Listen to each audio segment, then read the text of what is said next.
চিরকুটের জন্মদিনেই চিরকুটের আসল পরিচয় সামনে আনলো ইমন। হ্যাঁ বন্ধুরা, আমরা এমনটাই দেখতে পাবো শুভ বিবাহ ধারাবাহিকের আগামী পর্বগুলোতে। তেজ ও পারমিতার কথা শুনে ইমন জানতে পারে চিরকুট পারমিতার সন্তান, এমনকি বসু মল্লিক বাড়িরই সন্তান।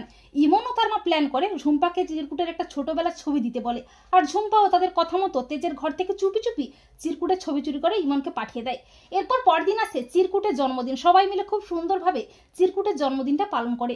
এরপর তার প্ল্যান মতো চুপি চুপি বসু মল্লিক বাড়িতে এসে চিরকুটের জন্য একটা সোনার হার দেয় ইমন। তবে সুধা ইমনকে হাতে নাতে ধরে টানতে টানতে সবাই সামনে নিয়ে আসে। ইমন মিথ্যে নাটক চালাতেই থাকে, এমনকি ইমনের মাও হাজির হয়। এরপর ইমনের প্ল্যান মতো প্রেস মিডিয়া হাজির হয় বসু মল্লিক বাড়িতে।